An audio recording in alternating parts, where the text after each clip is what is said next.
Hello everyone and welcome to another video with me, 320 Sim Pilot, and today we're taking a look at another relatively new feature to the Flybywire A32NX mod for the A320neo in Microsoft Flight Simulator. This one is a protection that not many people know about. It's not something we see very often on the Airbus, but it is a really handy one hiding there in the background, ready to save you from some particular embarrassment if you end up getting it wrong. It's a reversion of sorts. It's very interesting. It's really quite impressive piece of design by Airbus. So let's jump into the flight deck and take a look at it. As always, I am a real-world Airbus pilot, but none of this is for any real-world use. It's just to give you some extra context on your home simulations. We're currently up at 20,000 feet, which is where we'll begin the demonstration today, and we shall take a look. Let's get going. So here we are in the cruise, 20,000 feet, or a version of a cruise. Quite a strong wind today. This should be live weather, so yeah, very impressed with the weather engine today. It's doing a great job. Looks fantastic outside.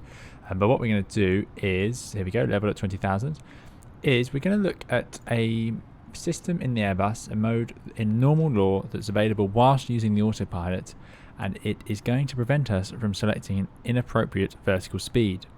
So there is a reason that vertical speed mode, which has been implemented a little while back into the A32NX V/S, is a mode that we can use to climb or descend, but it is an overriding mode. So if I tell the airplane now to fly or climb in vertical speed of 500 feet per minute, it will target 500 feet per minute vertical speed at the expense of the actual airspeed. It will just focus on the vertical speed. If I tell it to do an open climb, then it will prioritize the speed. So it's quite a strange mode to use. We do use it in the climb, but there is a reason it's otherwise known as the V/S very stupid mode for climbing, because the risk is, and in a lot of airplanes, if I was to do, let's show you an example. If I set 30,000 feet, and instead of putting open climb, where the airplane will try and manage the, it will go to climb thrust and climb at the actual speed, and it will manage that speed using the elevator. By pulling vertical speed, you can see it says speed, vertical speed plus 800, and it will now target 800 feet per minute, which is what we're going to see on the right over here, and up we go. Now in a normal airliner, the risk here is if you don't add power or you don't have enough spare power, it will get slow and you can get into a low speed event. And that's true in the Airbus. It will prioritize that vertical speed. So let's wind it up to something that I know we will not be able to maintain. So if I put 3,000 feet per minute here because I wasn't paying attention, or maybe low down I had enough room. When you're lower you'll have more performance and this would be manageable, but up here we don't have that spare performance. And look, see that speed reducing. And what's going to happen is the Airbus could potentially get into a low speed, but it has this protection built in where we're going to see a mode reversion. So hopefully what will happen is, there you go, it goes into an amber box around the vertical speed. So what it's telling me now is, you've asked for 3,500 feet per minute, it is not able to deliver, so it's flashing amber around to tell me that is not happening.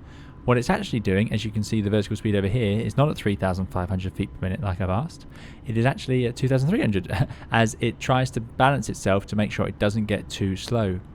I believe in the real airplane you'd get a triple click as well in order to highlight the fact that it has reverted. It is no longer flying what we've told it. The Airbus makes that triple click noise that you'll be familiar with. It makes that noise when it's doing something that you haven't asked it to. It's had to give up and do something else. And this is the Airbus telling me I can't do 3,500 feet per minute. I'm only able to do 2,000. And yeah, I'm not sure it would get quite that slow. I think it would actually stay up at VLS, but this is early days and it's amazing work by the Fly-by-Wire team. So look at that, even if we were to set a very stupid vertical speed, it is going to prevent the airplane from going into a low speed event. Now this is still a very dangerous place to be. We don't want to be here. You wouldn't find this in a normal commercial flight, and if we did end up in this situation, you would find the safety report would have to be filed anyway. So it won't save you from paperwork, but it might save you from something more serious. And there you go. This is a sign. You see how the autopilot's dropped out. This would not happen in the real airplane. It's dropped out because the speed has gone too low. We're below our alpha protection, but the real airplane would have hung about VLS.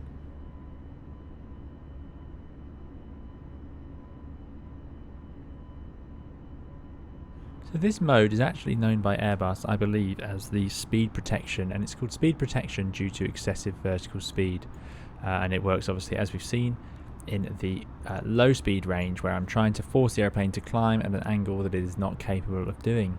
So Airbus have thought of a lot of things, clearly, so it would not surprise you to say that if I was to do the same thing in the descent, you can start guessing now as to what you expect to happen.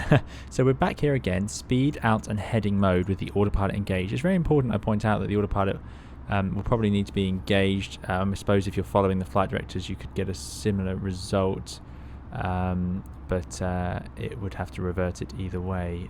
But let's now have a look in the descent. So what I'm going to do now, we're descending to flight level 180, and vertical speed, although it's called very stupid for climbing, you know, it's got the same problem in the descent, which is that it's focusing on the vertical speed. So I can put this to 2,000 or 3,000 feet per minute from here. The engines will go to idle, trying to maintain the speed I've selected, and I can wind that speed right back now and they'll come straight back to idle. But ultimately, if I demand a vertical speed that is faster than idle thrust would give us, we're not protected. Unlike an open descent, in this mode, in vertical speed mode, the airplane is focusing on that vertical speed, so let's increase it. We've got no speed breakouts. Let's try and do something absolutely ridiculous. I think 6,000 is the maximum the Airbus will let you set. There we go. So let's have a look at what happens. Autopilot's engaged. So it's an idle thrust. You can see it would actually say idle up there as well. The Airbus flashes idle on the engine display to remind you it is doing that. And down we go, down we go. Speed's increasing, speed's increasing. You can see the upper limit is also moving up. And here we go. What's going to happen? Vertical speed's gone to amber because it's so ridiculously high. And now this should be our maximum speed. And there it is. Amber box around the vertical speed. We are overspeeding. You get that warning anyway, and you can see it over here, overspeed. So this will not protect you totally from an overspeed, but again, it is making a big impact because it's only doing 4,600 feet per minute, 4,700 feet per minute, as opposed to the 6,000 we want, which of course would mean our actual airspeed would be way too high. So it will gradually raise that nose to try and keep us within a roughly safe region. So again, not going to save you from paperwork, but it's just one of the protections sitting in the background of the Airbus. The autopilot's disconnected now again because it's let it get too fast. I think these protections are more aggressive in the real aircraft than the current version in the fly-by-wire, but that's something for the future. So there we go, autopilot's back in, and now VS at 0, and we can recover the situation. So the typical reasons for that to happen, well, you'd hope they won't happen, but you know, someone getting distracted. If you're flying on your own in Microsoft Flight Simulator, doing VATSIM as well, and something else happens, you might have set a vertical speed and forgotten about it while you're doing something else, and then yeah, the Airbus will stop you doing anything too crazy. So very nice to see that modelled by the fly-by-wire team. So that's all for today's video. I thought we'd end on this nice wing shot for once. We always do the drone outside views, but this is a really stunning sky. This is where Microsoft Flight Simulator really comes through for me as one of those... it's a bit of a game changer when it comes to the weather, there's no doubt about it. So yeah, thank you very much for watching. I hope it's been interesting. Another look at another system that Fly-by-wire have taken the time and effort to add to this version.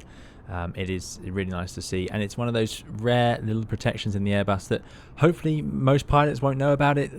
You'd have to look it up specifically, and you don't see it very often because luckily we don't tend to use vertical speed, and if we do, we are very careful to monitor the speed. It's our jobs. So the reason most people don't see this one very often is that they don't get the airplane into that situation, which is a good thing, but it is there in the background.